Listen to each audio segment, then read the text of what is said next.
तो गाइस कैसे हैं आप सब लोग। व्हाइट जेड के एपिसोड 46 के साथ हाजिर हो। तो लास्ट एपिसोड के एंड पे हमने देखा था कि हमारे नोमान को भी इस बारे में पता चल जाता है कि राइमी यहाँ पर आ चुकी है। यानी उसे राइमी के बारे में तो नहीं पता चलता, उसे फिलहाल के लिए ये पता चलता है कि यहाँ पर उनके वाइस कल्ट लीडर वापिस आ गए हैं। क्योंकि अब जब वो वहाँ पर पहुंचेगा तो वहाँ पर जाने के बाद जाहिर सी बात उसे राइमी भी दिखाई दे ही देगी। तो नोमान भी जल्दी से भागता हुआ बाहर चला जाता है, जहाँ पर दिखाते हैं कि चोनमा जो होते हैं वो जाकर वाइस कल्ट लीडर को गले मिल रहे होते हैं। सभी लोगों के सामने वो उसे गले से लगा लेते हैं और कहते हैं कि 30 साल हो गए, 30 साल के बाद तुम यहाँ पर वापस आए हो। तो हमारे वाइस कल्ट लीडर से कहते हैं कि तुम्हें क्या हो गया है, सभी लोग देख रहे हैं, तुम अब चोनमा और तुम यहाँ पर इस तरह से किसी को गले से कैसे लगा सकते हो। तो चोनमा उसे कहता है कि मुझे इस बात से कोई फर्क नहीं पड़ता, मैं पिछले 30 साल से अपने दोस्त को अपने गले से लगाने का इंतजार कर रहा और फाइनली तुम यहाँ पर वापस आ ही गए हो। तो इसी के साथ ही उसे कहता है तो सेक्टर लीडर तुम अपने बारे में बताओ कि क्या तुम ठीक हो। तो वो कहता है हाँ मैं ठीक क्यों नहीं होऊंगा, हाँ यहाँ पर काफी सारी मुश्किलें आती हैं क्योंकि मैं अब चोनमा और चोनमा की पोजीशन के लिए बहुत सारी मुश्किलात का सामना करना पड़ता है, लेकिन क्या करूं मैं यहाँ पर बिल्कुल ठीक हूं, तुम्हें बिल्कुल परेशान होने की जरूरत नहीं है।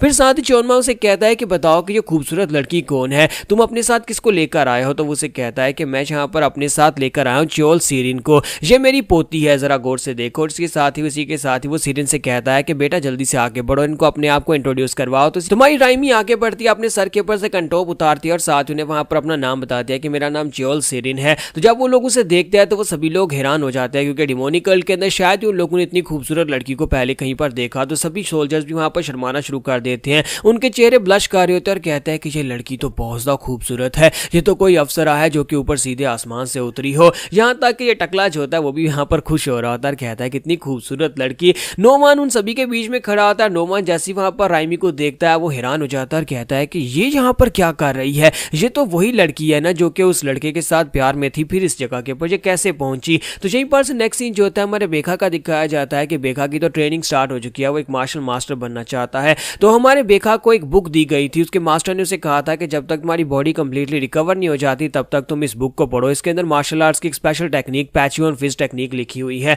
तुम्हारा बेखा जो होता है वहां पर सोच रहा होता है कि आखिर एक बुक को पढ़कर कोई कैसे मार्शल आर्ट्स को सीख सकता है, क्योंकि शायद उसकी उम्र निकल चुकी है मार्शल आर्ट्स को सीखने की, इसी वजह से वो उस बुक की अहमियत को समझ नहीं पा रहा था। उस बुक को देख रहा था, साथ ही मास्टर की बात को याद करता है कि मास्टर ने उसे कहा था कि फिलहाल करिए तुम बिस्तर के ऊपर हो, तुम्हारे जख्म घील नहीं हुए, इसी वजह से बिस्तर के ऊपर पड़े पड़े इस बुक को पढ़ते रहो और इस बुक को पढ़कर तुम इस मार्शल आर्ट्स की टेक्निक पैचुअन फिस्ट को मास्टर कर सकते हो। इससे पहले कि मैं तुम्हें तलवारबाजी की टेक्निक सिखाऊं और अपनी मार्शल आर्ट्स में ट्रांसफर करूं, तुम्हें पहले पैचुअन फिस्ट टेक्निक को सीखना होगा। तो हमारा बेखा जो होता है वो कुछ दिनों के बाद रेस्ट करने के बाद उठकर बाहर बैठा होता है, सोच रहा होता है कि बुक से यहाँ पर कौन सीख सकता है, मुझे नहीं लगता कि बुक से पढ़ने से मुझे कोई फायदा होने वाला है, पता नहीं मेरी बॉडी कब कंप्लीटली हील होगी और मैं उठकर खड़ा हो जाऊंगा और खुद यहाँ पर अपने हाथों से प्रैक्टिस कर पाऊंगा। मेरे पास और ज्यादा समय नहीं है, मुझे राइमी के लिए ये जल्दी से जल्दी करना होगा, मुझे उसे जाकर भी ढूंढना भी है। तो वो उठकर खड़ा हो जाता है और वहीं पर अपनी फिस्ट टेक्निक को परफॉर्म करना शुरू कर देता है और कहता है कि चाहे कुछ भी हो जाए मैं यहाँ पर प्रैक्टिस करने लगा हूँ। तो जैसे वो प्रैक्टिस करने लगता है साइड के ऊपर से दो लड़कियां निकल कर आती हैं और उसे कहती है कि तुम कर क्या रहे हो।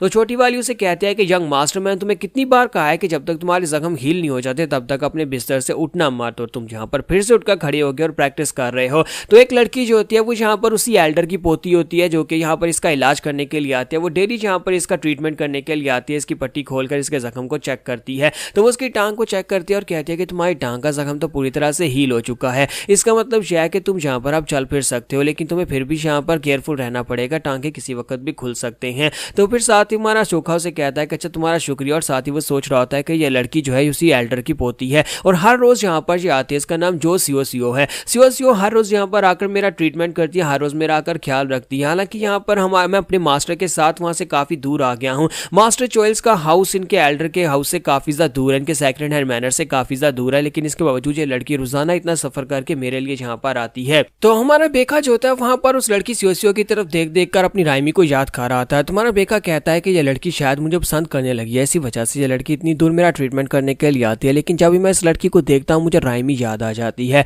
मुझे लगता है कि यहाँ पर अभी तक मुझे राइमी के बारे में कुछ भी नहीं पता, इसी वजह से मैं राइमी के बारे में सोचता हूँ मुझे जल्दी से जल्दी ठीक होना है ताकि मैं जाकर राइमी को ढूंढ सकूँ, हर हाल में मुझे ठीक होना ही होगा। तो इसी के साथ ही सीओ उसका ट्रीटमेंट कंप्लीट करती है और उसे कहती है कि लगता है कि अब मुझे और ज्यादा यहाँ पर आने की जरूरत नहीं है, तुम पूरी तरह से ठीक हो चुके हो। तो हमारा जोखा उसे कहता है कि तुम्हारा बहुत बहुत शुक्रिया मेरी इतनी मदद करने के लिए, मुझे लगता है कि तुमने बहुत ज्यादा मेहनत की है। जबकि वहीं पर दूसरी लड़की जिसका नाम एमचोंग होता है उसे कहती है कि मुझे लगता है कि हमारी यंग मिस को यहाँ पर आना ही पड़ेगा, डॉक्टर को यहाँ पर तुम्हारा ट्रीटमेंट करने के लिए बार बार आना पड़ेगा, जिस तरह से तुम बिस्तर के ऊपर टिकते नहीं हो और उठकर खड़े हो जाते हो और प्रैक्टिस करना मारना शुरू कर देते हो। लगता है कि बहुत ही जल्दी से कि इसकी जरूरत फिर से पड़ेगी, मुझे तो लगता है कि इसे यहीं पर रख लेना चाहिए। तो हमारा जो बेखा उसे कहता है कैम जोंग बस भी करो, मुझे लगता है कि तुम यहाँ पर मेरा कुछ ज्यादा ही ख्याल करती हो, अब मैं बिल्कुल ठीक हूँ, तुम्हें परेशान होने की जरूरत नहीं है। तो एम जोंग उसे कहते हैं कि मुझे तुम्हारी एक बात के ऊपर ही भरोसा नहीं है, तुम जो भी कहोगे झूठ ही कहोगे। फिर साथ ही वो नाराज हो जाती है, जबकि हमारा बेखा सोच रहा होता है कि ये लड़की जो है, इस लड़की का नाम एम जोंग है और ये भी सेक्रेट हैंड मैनर से यहाँ पर मुझे असिस्ट करने के लिए भेजी गई है। ये लड़की यहाँ पर मेरा ख्याल रखने के लिए भेजी गई थी, क्योंकि मास्टर चोएल क्योंकि खुद एक लड़के हैं और वो मेरा ख्याल नहीं रख सकते और मेरा ध्यान रखने के लिए एक लड़की को यहाँ पर भेजा गया था।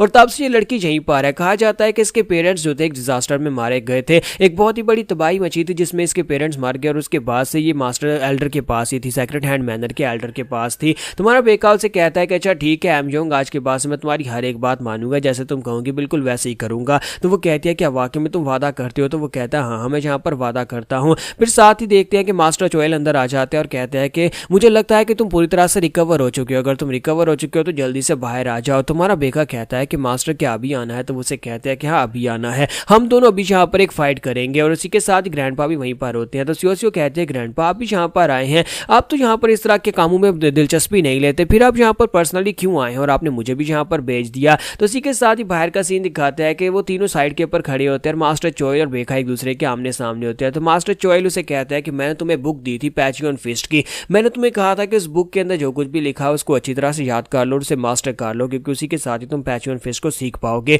तो क्या तुमने उसको इंप्रूव किया? मैं देखना चाहता हूँ। तो हमारा बेका कहता है कि हाँ मैंने यहाँ पर उस सारी की सारी बुक को 2-3 बार रीड कर लिया है। तो मास्टर कहता है कि चलो फिर देखते हैं कि तुम क्या अचीव कर चुके हो, देखते हैं कि क्या तुम यहाँ पर पंच भी मार पाते हो या नहीं। अब मैं यहाँ पर देखना चाहता हूँ कि तुमने उस बुक को पढ़ के क्या सीखा है, क्योंकि इसी के ऊपर डिपेंड करेगा कि अगर तुमने यहाँ पर उस बुक के अंदर से कुछ सीखा है तभी तो तुम आगे की मार्शल आर्ट्स को सीख पाओगे। तुम्हारा बेका जो होता है वो सोच रहा होता है कि ये क्या, अभी मैं यहाँ पर रिकवर होकर खड़ा हुआ और अभी यहाँ पर मास्टर जो है मेरे साथ स्पार करना चाहते हैं, मुझे लगता है कि यहाँ पर कुछ ना कुछ तो फिशी चल रहा है, लेकिन इसके बावजूद मुझे मार्शल आर्ट्स तो सीखनी है। मैं यही तो चाहता हूँ अपने आप को स्ट्रॉन्गर बनाना, अगर स्ट्रॉन्गर बनने के लिए मुझे यहाँ पर थोड़ी बहुत चोट खानी पड़े तो मैं खाने को तैयार हूँ, चाहे कुछ भी हो जाए, मुझे राइमी को ढूंढने के लिए अपने आप को स्ट्रॉन्गर बनाना ही होगा। और इसी के साथ हमारा बेखा भी फाइट करने के लिए रेडी हो जाता है और कहता है कि चले मास्टर अब मैं बिल्कुल रेडी हूँ। और दूसरी तरफ सियो अपने ग्रैंडफादर से कहती है कि ग्रैंडफादर आपको नहीं लगता कि अभी यहाँ पर इन दोनों को फाइट नहीं करनी चाहिए? अभी अभी तो मैंने उस लड़के को सर्टिफाइड किया है कि वो कंप्लीटली हील हो चुका है और अभी यहाँ पर मास्टर चोएल उसे एक पंच मारेंगे और वो फिर से जख्मी हो जाएगा, हो सकता है कि उसकी बॉडी के ऊपर जो स्टिचेज हैं फिर से ओपन हो जाए। तो वो अपने ग्रैंडपा से कह रही होती है कि ग्रैंडपा प्लीज आप यहाँ पर इस फाइट को रुकवा देना। तो ग्रैंडफादर उसे कहते हैं कि क्या तुम्हें पता है कि मार्शल मास्टर्स को लाइट के पास बिनबिनाने वाले कीड़ों की तरह कहा जाता है, इन्हें मौत कहा जाता है, क्योंकि ये बिल्कुल ऐसे ही होते हैं, लाइट के इर्द गिर्द घूमने से इनकी मौत हो जाती है, लेकिन इसके बावजूद वो कीड़े फिर से निकलते हैं और फिर से लाइट के पास चले जाते हैं। मार्शल मास्टर्स भी ऐसे होते हैं, ये जख्मी होते हैं, फिर से उड़ते हैं, फिर से जख्मी होते हैं, फिर से उड़ते हैं, फिर से जख्मी होते हैं, यानी कि इन्हें रोका नहीं जा सकता। ये अपने आप को स्ट्रॉन्गर बनाने के लिए बार बार फाइट करते हैं और मौत को गले लगाने को तैयार रहते हैं। तो यहाँ पर हमारी एपिसोड 46 का एंड करेंगे और नेक्स्ट एपिसोड में देखेंगे क्या वाकई में बेखा के साथ यहाँ पर कुछ बुरा होने वाला है।